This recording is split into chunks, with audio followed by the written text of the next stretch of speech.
This is Rummy's Corner.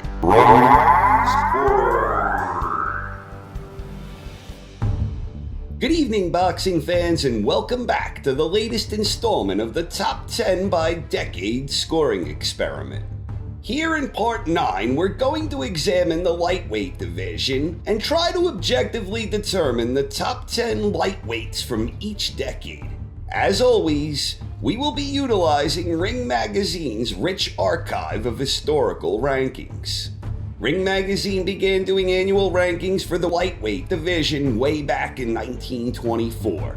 So for our purposes here, we are going to start with the first full decade with a complete data set of rankings.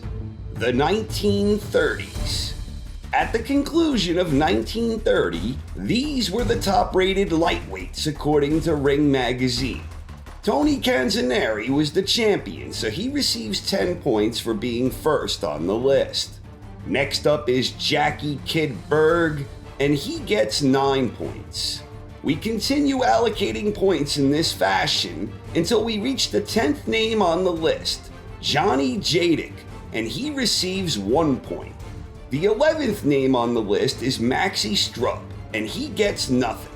We are only concerned with the top 10 names on any given list. If we go ahead and do this for every year from 1930 through 1939, the final result looks like this. Tony Canzoneri topped the list with a very impressive 66-point total. Canzoneri was considered among the very best lightweights throughout most of the 1930s. Then in second place we have Lou Ambers, who had an impressive 52-point total in his own right. Ambers came on stronger in the later portions of the 30s, and Ambers actually defeated Canzoneri in 2 of their 3 bouts. But head-to-head considerations aren't a part of this scoring experiment, and Canzoneri was considered among the best for a longer stretch throughout the 30s. Moving on to the 1940s, we had a tie for first place. Bob Montgomery and Ike Williams both had 55 points. Montgomery scored all of his points during the first 7 years of the 40s, and Ike scored all of his during the last 7 years. Head-to-head, Montgomery and Williams split their series at 1 fight apiece. And in this instance, the lightweight championship was vacant during World War II when the titles were frozen. So Montgomery did not benefit from the inherent World War II bias that greatly favors recognized champions during the war years when the titles were frozen. Looking at the 1950s, Jimmy Carter finished first with an impressive 54-point total. Carter was viewed as the best of the class for 4 straight years during the 50s, and then in second place was Joe Brown, and he had a nice total of 51 points. Brown was considered the best lightweight for a 4-year stretch near the end of the decade, so he never crossed paths with Carter during their careers. And Duilio Loy was third place here with 42 points. In the 1960s, it was a powerhouse showing from Carlos Ortiz, who finished with an incredible 84-point total. Ortiz was considered among the very best lightweights throughout almost all of the 1960s, and he was considered the best of the class for 6 straight years. This was also the second consecutive decade that Carlos Ortiz finished as a top 10 lightweight. And the same can also be said for 6th place Joe Brown. It's also worth noting here that this is the 3rd time we have seen Nicolino Loche score a top 10 finish.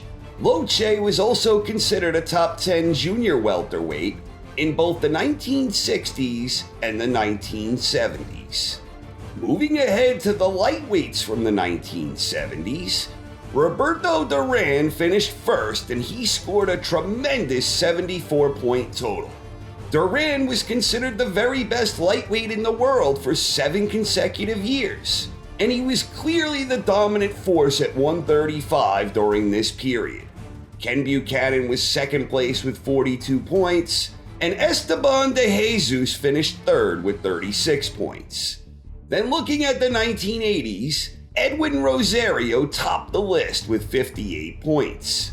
Rosario was only considered the best once at the end of a year during this time, but he was consistently viewed among the best of the class throughout the 1980s.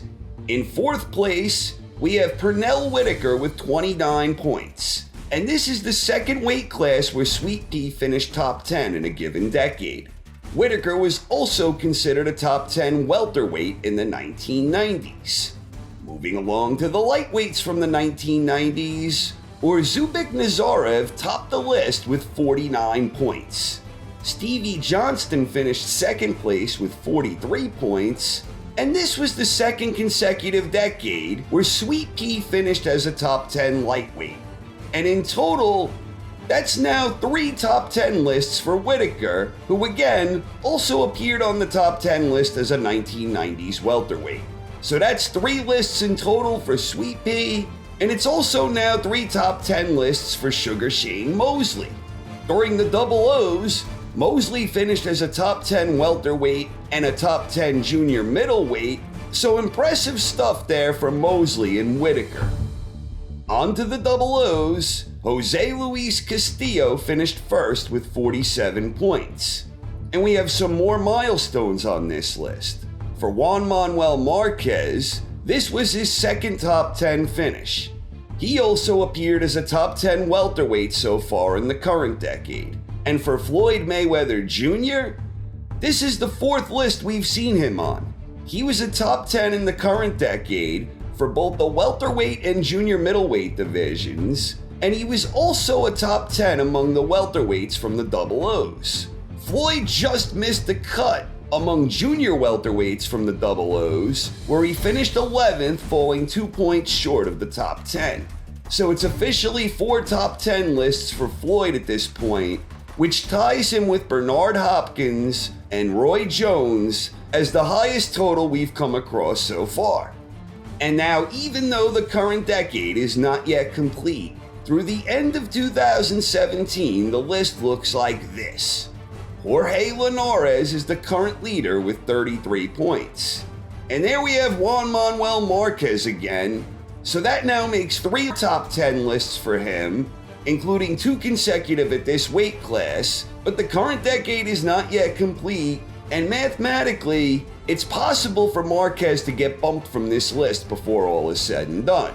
And overall, things are still close here, so we will have to wait and see how the next 2 years play out before anything is finalized. Now, looking at the most dominant decades among lightweights, Carlos Ortiz topped the list with 84 points from the 1960s. Next we have Roberto Duran from the 1970s, and then Tony Canzoneri from the 30s, Edwin Rosario from the 80s, and a tie for 5th between Bob Montgomery and Ike Williams from the 40s. In total, there were 7 lightweights who appeared on multiple top 10 lists. The big standout among them is Carlos Ortiz, who had the only first place finish out of the 2-decade elites. And then if we add up all the scores from all the decades we've covered, the final result looks like this. Carlos Ortiz was on top of the list with an even 100 points. One thing I did differently here than in previous episodes is I did actually include all of the residual points this time. That's something I hadn't been doing. Previously, I was only adding the points together if you finished top 10 in a given decade, and that was probably the wrong way to go about it from the beginning. The only difference here from the old way I was doing it and the new way I'm doing it now is when I include the extra residual points, Ike Williams got an extra 10 points on his score. So if I did this the old way, Ike would have finished 9th place with 55 points.